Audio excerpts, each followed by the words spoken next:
శ్రీమాత్రే నమః. అందరికీ నమస్తే అండి. శ్రావణ శుక్రవారం సాయంత్రం పూజా విధానం అనేది మీతో షేర్ చేసుకుంటున్నానండి. చక్కగా తలకు స్నానం చేయలేదండి. మార్నింగ్ తలకు స్నానం చేశాను. ఇప్పుడు మామూలుగా స్నానం చేసుకొని మళ్ళీ చక్కగా మంచి బట్టలు కట్టుకొని చక్కగా ద్వార పూజ అయితే చేసుకున్నానండి ఈరోజు.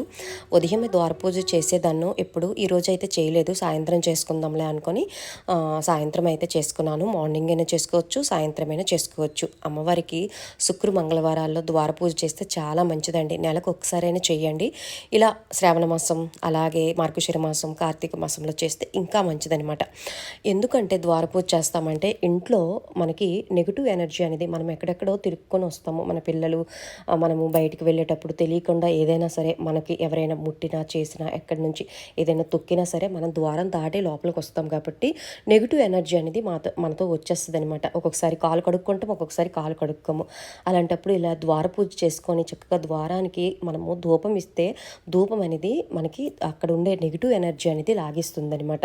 అందుకే శుక్రవారాలు, మంగళవారాలు ఇలా కార్తీక మాసంలో కానీ, మార్గశిర మాసంలో కానీ, ఇప్పుడు శ్రావణ మాసంలో కానీ ఇలా ద్వార పూజ చేసుకుంటే చాలా మంచిది. శుక్రవారాలు, మంగళవారాలు చేసుకుంటే ఇంకా మంచిదనమాట. ఆ తర్వాత అమ్మవారికి మార్నింగ్ అయితే గుడన్నం పెట్టానండి. ఆ తర్వాత ఇప్పుడు శలగలు అయితే చక్కగా మార్నింగే నానపెట్టాను. సాయంత్రం చక్కగా మళ్ళీ పోపు పెట్టి అమ్మవారి దగ్గర పెట్టాను. అలాగే ఉప్పు దీపారాధన కూడా పెట్టుకున్నానండి.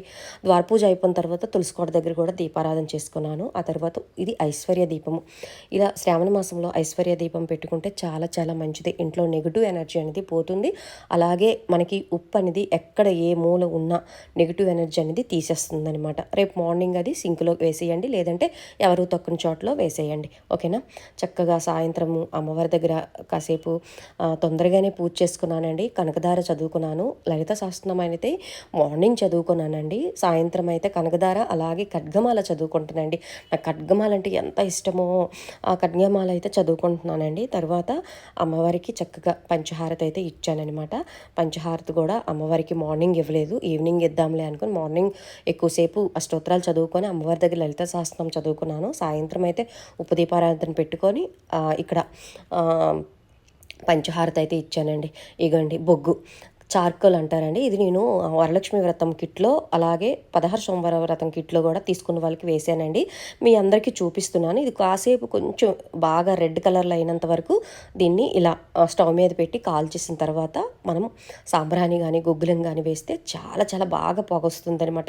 నాకు ఎంత బాగా నచ్చిందో. ఇదివరకు అయితే నేను కొబ్బరి చెప్పులు దాచుకొని కాల్చేసి ధూపం వేసేదాన్నండి. ఇవైతే ఇప్పుడు మార్కెట్లోకి వచ్చాయి కాబట్టి మనకి అసలు టెన్షన్ ఉండదు. చక్కగా మంచిగా ధూపం వస్తుందండి.